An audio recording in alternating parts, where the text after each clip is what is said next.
കോഴിക്കോട് എയർപോർട്ടിൽ ഇപ്പോൾ തുടങ്ങിയ ടോൾ സിസ്റ്റത്തിൻ്റെ ഭാഗമായിട്ട് ഇന്ന് രാവിലെയുള്ള ടോക്കൺ എടുക്കാൻ ടോൾ ബൂത്തിലേക്ക് എത്തുന്നതിന് മുമ്പ് ഏകദേശം 1/2 കിലോമീറ്റർ മുമ്പുള്ള ക്യൂ ആണ് ഈ കാണുന്നത്.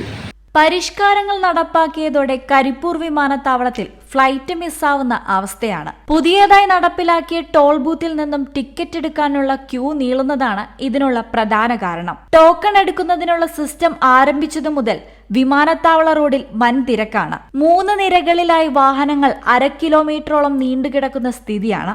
ഇത്രയും വാഹനങ്ങളെ താണ്ടി ടോൾ ബൂത്തിൽ നിന്നും ടിക്കറ്റ് എടുത്ത് അകത്തെത്തുമ്പോഴേക്കും യാത്ര ചെയ്യാനുള്ള വിമാനം അതിന്റെ വഴിക്ക് പോകുമെന്ന ആക്ഷേപവും ഇതോടെ ഉയർന്നു കഴിഞ്ഞു. നിലവിൽ ഇത് ഏകദേശം ക്ലിയർ ആവുമ്പോഴേക്ക് 1 മണിക്കൂർ സമയം ആവശ്യമായി വരും. സ്വാഭാവികമായിട്ടും യാത്രക്കാർക്ക് ഫ്ലൈറ്റ് മിസ്സാവാനുള്ള സാധ്യത വളരെ കൂടുതലാണ്.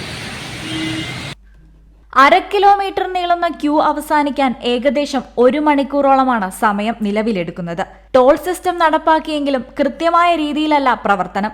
ദിവസവും ആയിരക്കണക്കിന് യാത്രക്കാർ ആശ്രയിക്കുന്ന വിമാനത്താവളത്തിൽ ടോൾ ബൂത്തിൽ ടിക്കറ്റ് നൽകുന്നതിനായി വെറും 2 കൗണ്ടർ മാത്രമാണ് ഇപ്പോൾ പ്രവർത്തിക്കുന്നത്. ഇത്രയേറെ വാഹനങ്ങൾ വരുമ്പോൾ കൗണ്ടറുകളുടെ എണ്ണം വർദ്ധിപ്പിച്ച് സൗകര്യം മെച്ചപ്പെടുത്തിയില്ലെങ്കിൽ സ്ഥിതി ഇതിലും വഷളാവും. കൃത്യമായ വിമാനത്താവളത്തിൽ എത്തുന്നതിനടക്കം മതിയായ സൗകര്യങ്ങൾ ഏർപ്പെടുത്താതെ ടോളിന്റെ പേരിൽ പണം പിരിക്കുന്നത് യാത്രക്കാരെ പിഴിയുന്നതിന് തുല്യമാണെന്ന വിമർശനങ്ങളും ഇതിനോടകം ഉയർന്നു കഴിഞ്ഞു. ഇക്കണക്കിന് പോയാൽ യാത്രക്കാർക്ക് പലതരത്തിലും ഏറെ നഷ്ടം ഉണ്ടാക്കിയേക്കാവുന്ന കാലിക്കറ്റ് എയർപോർട്ട് ഉപേക്ഷിച്ച് മറ്റു വിമാനത്താവളങ്ങളെ പലരും ആശ്രയിച്ചേക്കും.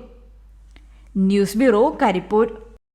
നിങ്ങളുടെ വിവാഹാഘോഷങ്ങളെ ബജറ്റിലൊതുക്കാൻ ചാസിയ സിൽക്സ് നിങ്ങൾക്കായി ഒരുക്കിയിരിക്കുന്നു മംഗൾ വെഡിംഗ് ഫെസ്റ്റ്.